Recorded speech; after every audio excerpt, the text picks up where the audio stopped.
अपने दवादों से? आपने जो जो प्रॉमिस किया था आप उससे मुकर रहे हैं और अब तक आप पहले अपना सवाल तो ठीक करिए। लगातार बिहार में आपराधिक घटनाएं हो रही हैं। आज भी 2 लोगों को गोली मारकर दिनदहाड़े हत्या की। कैसे देखते हैं इसे प्रशांत जी? भाई पहले भी हम लोगों ने कहा है कि बिहार में जब तक सम्राट चौधरी जैसे लोग मुख्यमंत्री रहेंगे तब तक अपराध और अपराध समाज की चर्चा और बात करना बेमानी है।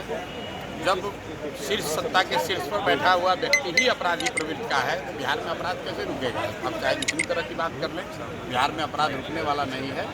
लेकिन ये लोगों को तय करना है, बाकी पूरी जनता ने दिखाया है। बिहार के लोगों को भी सोचने समझने की बात है कि आप जब गलत लोगों का चुनाव करेंगे, गलत लोगों को कुर्सी पर बैठाएंगे तो गलत ही होगा। अच्छा, जो लोग नौकरी नहीं दे रहे हैं, जो लोग नौकरी नहीं दे रहे हैं, सरकारी नौकरी की बात सरकार के द्वारा किया जा रहा है, नहीं दे रहे। आप प्राइवेट नौकरी की ही बात कही तब से आपके सवालों पर सरकार जो है विपक्ष को सरकार घेर रही है आपकी बातों पर, क्या कहेंगे? कौन घेर रहा?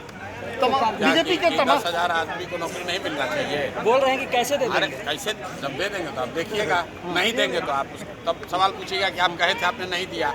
10,000 लोगों को बांकीपुर क्षेत्र से 10,000 परिवार के हर परिवार से एक आदमी को कम से कम उसकी योग्यता के हिसाब से प्राइवेट नौकरी मिलनी ही मिलनी है। आपको और विपक्ष को चिंता करने की जरूरत नहीं है।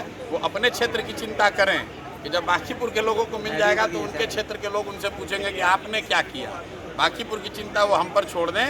3 बरस में जब तक मेरा अभी कार्यकाल है वो नहीं होगा। हमने अभी घोषणा की है, वोट मांगने नहीं आएंगे, लेकिन हर हालत में 10,000 लोगों को यहाँ नौकरी मिलेगी।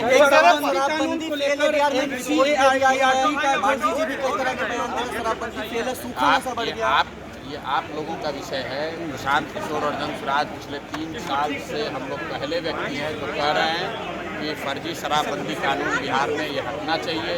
ये सिर्फ वोट के लिए और शराब माफिया और भ्रष्ट तंत्र जो है पैसे के लिए इसको रखे हुए हैं। इससे कोई ना राज्य का फायदा है ना राज्य के लोगों का फायदा है। ये पूरी तरीके से शराब माफिया और भ्रष्ट अफसरों का एक तंत्र बनाया हुआ है जिससे बिहार के लोगों का नुकसान हो रहा है, फायदा किसी का। आपने पलायन रोकने की बात की थी, यही तो कह रहा है विपक्ष। आपको ज़्यादा समझ में आ रहा है। पलायन रोकने की बात कही थी जब बिहार में धनसुराज की व्यवस्था बन जाएगी और जब बिहार में ना फैक्ट्री है ना ऑफिस है तो नौकरी क्या आपके घर पर पोछा लगाने का मिलेगा?